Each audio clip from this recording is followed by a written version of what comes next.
Hello student, this is Sumedha from SR classes.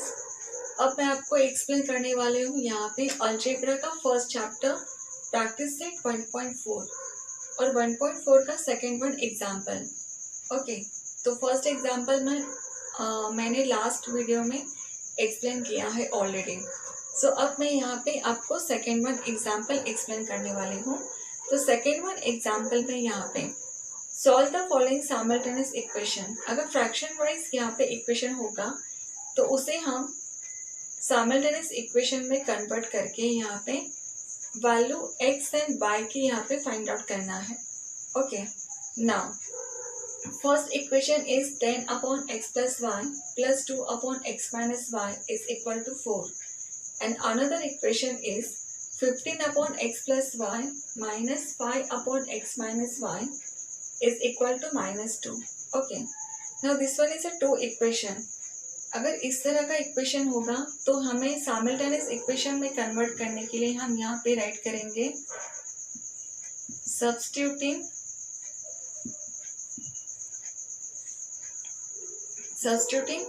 a for 1 upon x plus y, because यहाँ पे x plus y, so that's the reason यहाँ पे 1 upon x plus y and so write down here and b for x minus y, तो यहाँ पे x minus y आएगा।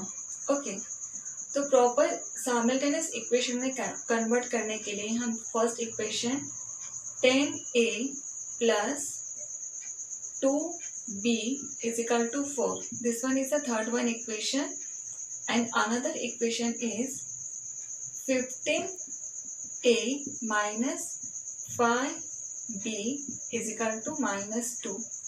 ये हो गया हमारा fourth one equation.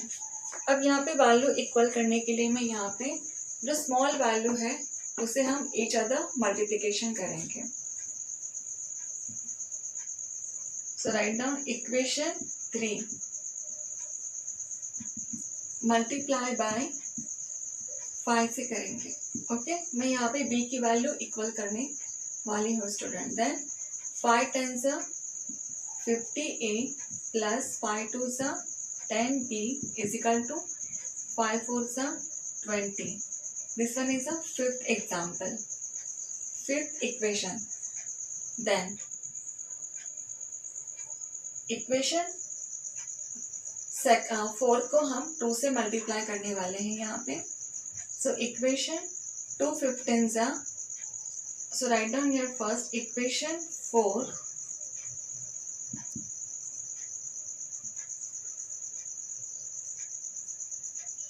So multiply by 2। Okay, then 2 15s it's a 13a minus 2 5s 10b is equal to 2 2s 4. यहाँ पे माइनस है तो minus, so this one is a 6th one equation. तो हमने यहाँ पे student 5th and 6th equation यहाँ पे इक्वल करने के बाद तो हमें ऑब्जर्व करना है, यहाँ से रफ कर देती हूँ। तो यहाँ पे हमने b की वैल्यू इक्वल की है और ऑलरेडी उसकी साइन पॉजिटिव नेगेटिव है। अगर पॉजिटिव नेगेटिव होगी तो यहाँ पे हमें एडिशन करना होगा। ठीक है, so add equation 5 and 6 right करेंगे। Okay, then 50a plus 10b is equal to 20, then 30a minus 10b is equal to -4. तो यहाँ पे एडिशन आफ्टर, तो मैं यहाँ से रफ कर देती हूँ स्टूडेंट। ओके, तो after this so negative positive subtraction 20 minus 4 it's a 60 and greater digit sign is a positive, so that's the reason answer positive में आएगा। Negative positive cancel and 50 30 it's a 80a। तो a को हम side में right करेंगे यहाँ पे, then 16 divided by 18 आएगा यहाँ पे। ओके, देन 16 डिवाइडेड बाय 80 करने के बाद तो 60 और 80 16 के टेबल में है 16 वन ज़ा 16 फाइव ज़ा। सो यहाँ पे ए की वैल्यू 1/5 है। ओके, तो मैं यहाँ पे राइट कर देती हूँ a इज इक्वल टू 1/5 जो हमने अभी a की वैल्यू फाइंड आउट किए हैं। ओके, सो a/5। अब b की वैल्यू फाइंड आउट करने के लिए एनी इक्वेशन में आप a की वैल्यू सब्स्टिट्यूट करके b की वैल्यू फाइंड आउट कर सकते हो। तो यहाँ पे हम इक्वेशन लेंगे 3। ओके, इक्वेशन थर्ड या यस थर्ड इक्वेशन ले सकते हैं हम यहाँ पे। Okay, so a is equal to 1/5 put in equation third. Okay, so third equation क्या था 10a plus 2b is equal to 4। Now put the value 10, यहाँ पे मल्टीप्लीकेशन आएगा 1/5 जो a की वैल्यू है, then plus 2b is equal to 4। So 10 one ज़ा 10/5 plus 2b is equal to 4। 5 one ज़ा 5 टू ज़ा, so 2 plus 2b is equal to 4। Okay, तो यहाँ पे b की वैल्यू फाइंड आउट करने के लिए तो हम यहाँ पे 2b को साइड में राइट करेंगे 4 - 2। तो रिमाइनिंग में यहाँ पे कर देती हूँ student. So 2b is equal to 4 - 2 it's 2, then b is equal to 2/2, 2 one ज़ा 2 वन ज़ा, so b is equal to 1। तो यहाँ पे हमने b की वैल्यू 1 फाइंड आउट की है student. Okay, so after this अब हमें यहाँ पे सॉल्व करना है। अब रीसब्स्टिट्यूट करना है यहाँ पे वैल्यू। ओके, तो रीसब्स्टिट्यूट करने के लिए हम यहाँ पे राइट करेंगे,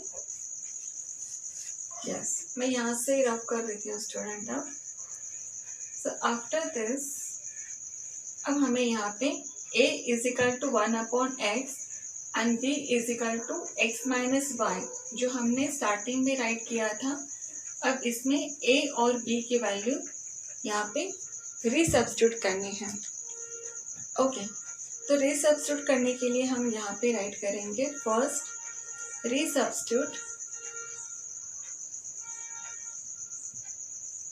रीसब्स्टिट्यूटिंग the value of a and b। Okay, so a is equal to 1/x plus y हमने यहाँ पे राइट किया था, and b is equal to हमने यहाँ पे x 1/y राइट किया था। ओके, सो अब यहाँ पे हमें वैल्यू पुट करना है। a की value 1/5, so 1/5 is equal to 1/x plus y। अब क्रॉस मल्टीप्लीकेशन होगा 1 into x plus y is equal to 5 one ज़ा 5, then x plus y is equal to 5। अब यहाँ पे और एक इक्वेशन यहाँ पे क्रिएट हुआ है स्टूडेंट, तो इसे हम यहाँ पे 7 नंबर देंगे। Okay, another equation again 1/x minus y cross multiplication, b की वैल्यू हमने 1 फाइंड आउट की थी, सो उसे सब्स्टिट्यूट करना है। Cross multiplication x minus y is equal to 1, so x minus y is equal to 1, ये इक्वेशन 8 होगा। सो आगे और यहाँ पे हमें सॉल्व करना होगा स्टूडेंट, क्योंकि यहाँ पे और 2 इक्वेशंस क्रिएट हुए हैं, राइट। सो अगर इस तरह का एग्जाम्पल होगा और एक इक्वेशन यहाँ पे आफ्टर रीसब्स्टिट्यूटिंग, अगर और एक इक्वेशन यहाँ पे क्रिएट होता है तो इसके अकॉर्डिंग या इसके थ्रू हमें x और y की वैल्यू फाइंड आउट करना है। Okay, then another is x minus y is equal to 1, जो इक्वेशन मैंने 7 और 8 यहाँ पे राइट किया है। सो आफ्टर दिस यहाँ पे मैं ये रफ कर देती हूँ। सो आफ्टर दिस यहाँ पे आएगा ठीक है, यहाँ पे नेगेटिव नेगेटिव, तो यहाँ पे सब्ट्रैक्ट एडिशन होगा, sorry it's a addition, add करना है। देन 5 + 1 6 is equal to cancel, then 2x, so x is equal to 6/2, 2 1 ज़ा 2 3 ज़ा, तो यहाँ पे x की वैल्यू 3 है। इसी तरह हमें y की वैल्यू फाइंड आउट करना है। अब एनी इक्वेशन में आप सब्स्टिट्यूट कर सकते हो। Okay, so x is equal to 3, put in equation, ये 7 था और ये 8, तो मैं यहाँ पे 7 में पुट करने वाली हूँ। Then x + y is equal to 5, okay, then 3 + y is equal to 5, so y is equal to 5, यहाँ पे -3, so y is equal to x 2, तो y की वैल्यू यहाँ पे 2 और x की वैल्यू यहाँ पे 3 है स्टूडेंट। सो इसी तरह हमने ये सेकेंड एग्जाम्पल सॉल्व किया है। So if concept is clear about this example, then please like, share and subscribe this channel। तो मिलते हैं अगले थर्ड एग्जाम्पल के साथ। So thank you.